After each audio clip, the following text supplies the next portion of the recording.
Alright, fellow Slayers, time to take a look at the final episode of the day, which is Intervention. Excuse me. Buffy and Dawn are trying to settle into a new routine after their mother's death, which Buffy discusses with Giles following dinner one evening. Giles proposes to Buffy that she resumes her training, but she is unsure despite the progress she had been making mastering the true abilities of the Slayer. Asked for a reason, Buffy confesses her worry that the more she learns, the less human she feels, worrying that people don't know how much she cares about them. In particular, she worries that Joyce didn't know how much Buffy loved her. Giles suggests that he and Buffy go to a secret location in the desert so that she can undergo a vision quest. Buffy worries about leaving Dawn, but Dawn encourages her to go while she stays with the Scoobies. Buffy repeatedly says she loves Dawn, explaining it's important she tells her. Spike receives his robot from Warren, who quickly leaves town. Glory orders her minions to watch the Slayer and see who is new and special in her life, and that person is likely to be the key. That night, one of the minions watches through a window of Xander's apartment. Dawn secretly takes on his earrings from a table.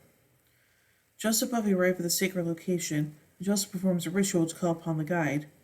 A mountain appears and directs Buffy into the desert, which she recognizes from her dream. In this crypt, Spike and the Buffy bot pretend to fight, which inevitably leads to sex. While Spike is sleeping, the Buffy bot heads out to patrol for vampires. She runs into Xander and Anya patrolling in Restfield Cemetery. They believe her to be Buffy but are puzzled because she's acting strangely. She didn't ask about Dawn. Turning back to make sure Buffy's okay, Xander and Anya witness Spike and the Buffy bot having sex. Xander and Anya are shocked, and they go to his apartment to discuss with Willow and Tara what they saw. Unbeknownst to them, Glory's minions also witness Buffy bot defending Spike from a vampire. They conclude that Spike is the key and rush back to tell Glory. At Xander's apartment, the Scoobies are horrified and disturbed by Buffy's behavior. Xander goes back to confront Spike in his crypt. Spike has Buffy bot hide from Xander. He tells Spike that he's taking advantage of Buffy during a difficult time. When they argue, Glory's minions show up, knock Xander unconscious, and take Spike. Glory is disappointed when she sees Spike, as she knows a vampire cannot be the key. The minions insist that they saw Buffy protecting him ahead of the others, and Glory reasons that Spike may know something. She says to torture the information out of him. Buffy wakes to find her guide in the form of the first Slayer on the opposite side of a large fire. The guide advises Buffy that love is at the center of all Slayers, and that love will bring Buffy to her gift, death. Buffy insists that death is certainly not her gift, as she knows the pain that it can cause after losing her mother and doesn't want to offer it to anyone. The guide states that Buffy's question has been answered and disappears. Worried about Spike, the Buffy bot ignores the unconscious Xander at the crypt and goes to Xander's apartment for help. Willow talks to the Buffy bot, whom she mistakes for Buffy, about her sexual relationship with Spike. Xander comes home and fills everyone in on Spike about being taken by Glory's minions. Realizing that Glory now has a captive who knows that Dawn is the key, the gang go to Buffy's house to get weapons so they can either retrieve Spike before he can reveal Dawn's secret, or do what must be done to keep him from talking. When the Buffy bot goes upstairs to change, the real Buffy enters, and the gang thinks it's the same Buffy they've just been talking to. The Buffy bot returns from upstairs, and, confronted with two Buffys, the gang gets even more confused. But Buffy realizes right away it's a robot like the girlfriend Warren built. She's indignant that the others are fooled at all, and all disgusted when they realize the Buffy bot's purpose. Buffy surprised Spike's situation and decides to head out and kill him to prevent from revealing the truth about Dawn to Glory, but they don't know where Glory is operating from. The only Buffy has is the area where she killed Glory's demonic snake, so they start searching from there. Meanwhile, Glory is torturing Spike, refuses to tell her the key's location, and subjects her to a sequence of insults. He manages to escape through the elevator, where he finds the Scooby Gang plus the Buffy bot waiting. The fight of Glory's minions leave the mansion with him, but the Buffy bot is damaged and rendered inactive. At the magic box, Will examines the Buffy bot and determines that she'd easily be able to fix it, but says she won't after getting a look for Buffy. Just as Xander arrived at the shop, having dumped Spike back at his crypt. They report that they have been unable to get any hard information on Spike as to whether or not he exposed Dawn, largely because he was severely beaten and barely conscious. Though disgusted by the Buffy bot, Xander feels a bit of sympathy for him because he lost his favorite toy. Most points out the fact that Spike got a severe thrashing. This makes Buffy thoughtful. In his crypt, Spike is resting, beaten and bloody. The Buffy bot arrives and asks him what happened. He tells her he didn't tell Glory about Dawn, so the Buffy bot says he's going to tell. So the Buffy says she's going to tell Glory, but he stops her. She asks Spike why they want to give Glory the information she wants. Spike explains that the real Buffy would be destroyed if anything ever happened to Dawn. He would rather die than live with Buffy in so much pain. The Buffy bot leans over and kisses Spike on the lips. Spike suddenly pulls back, confused, and observes as Buffy turns to leave. He asks about his robot, and Buffy makes it clear that the robot was disgusting, but she adds that what he did for him was real, and she won't forget it. She then departs, leaving Spike staring after her. Aww. So now let's take a look at some continuity surrounding this episode. Warren finishes the robot Spike requested in I Was Made to Love You. Buffy recognizes the desert from the mountain lion.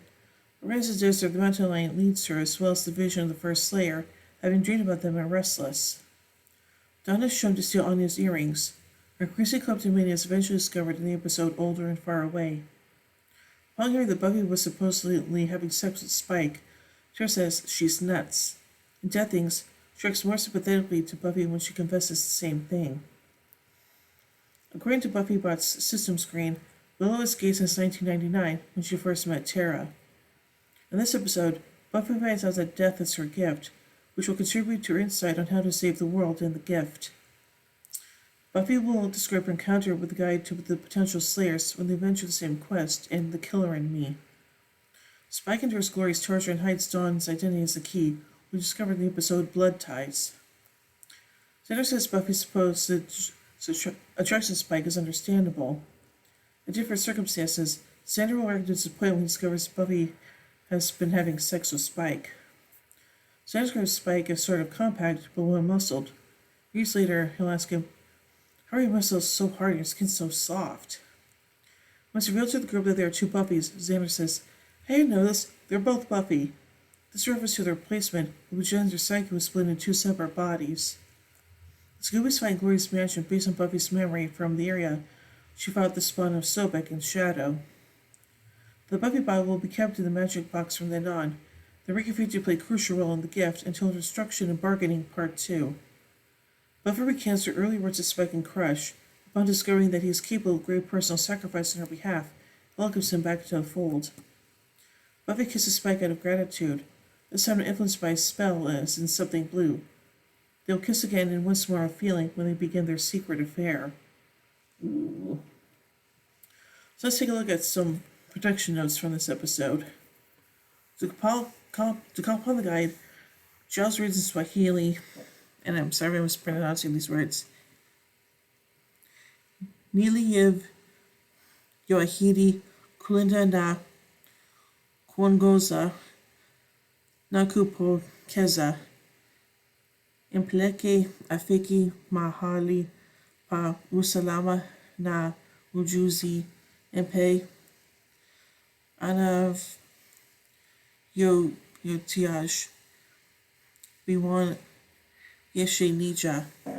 This recites English as, that which I have pledged to guard and guide, I hand over to you. Lead her to a place of safety and learning. Give her that which she needs. Show her the path. The Bible pronounces Giles with hard G as in Giles, which is a pronunciation for his name in some official international dubbing for the series. Nicholas Brendan's twin brother Kelly Donovan is listed in the end credits. Nicholas was sick and his brother substituted for him for a scene. According to costume designer Cynthia Bergstrom, Sarah Michelle Gellar and Joss Whedon disagreed over the Buffy bot's costume. On the day of filming, Whedon took out his phrase from Bergstrom, quote, Sarah was adamant about it being a certain way. The costume she wanted was a bit grandma-ish, a pleated skirt and high neck. It definitely wanted to be sexier. I was like, Joss, let's just get her dressed, end quote. Not end quote.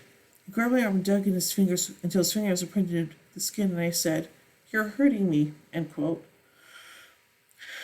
So now let's take a look at some pop culture references from this episode. Dawn reads the teen magazine Twist. Volunteer watches History Channel. Volunteer suggested change to Discovery Channel. Santa Claus Glory's minions hobbits with leprosy, a reference to the fictional race. Spike tries to convince Glory that the key is Bob Barker of the Price is Right fame. When Buffy sees the mountain lion that leads her on the quest, she says, Hello, Kitty. And now finally, let's take a look at some goofs. When Glory punches Spike, his arm falls out despite being tied up. When he hits the wall, his arms are tied up again. Excuse me. It's possible to briefly glimpse the mountain lion's animal trainer's jacket when Buffy first sees her guide in the trainer's feet when she reaches her destination. On one of the focus shots of Dawn's growing kleptomania, she has a pair of earrings with translucent amber-style stones and wooden hearts. When she approaches the table, she picks up 2 earrings that are smaller and a solid off-white. The grass during the cemetery fight with Spike, Buffy, Butt, Anya, and Xander against vampires moves as if it is a cushion or carpet. Spike moves the grass carpet up, revealing the gray cemetery floor, right where he slays the last vampire. As soon as Xander walks over the woman's chest and says, "We're going to need these," when he reaches in the chest, the crew member and part of the equipment are visible in the right of the screen. When Xander says, "Yeah, so we should look," the camera pans out and a brown/box appears in the spot where the film equipment was sitting. It remains there for the rest of the scene. However, at the end of the scene, there's a black cloth hanging behind Xander. So I think this episode is kind of interesting, and yeah, I'll just say I'm not a big fan of the Buffy bot, so yeah. So overall, I give Intervention 3 vampire steaks out of 5. When I tune in tomorrow as we till the next episode, Tough Love. So, until then, here endeth the lesson.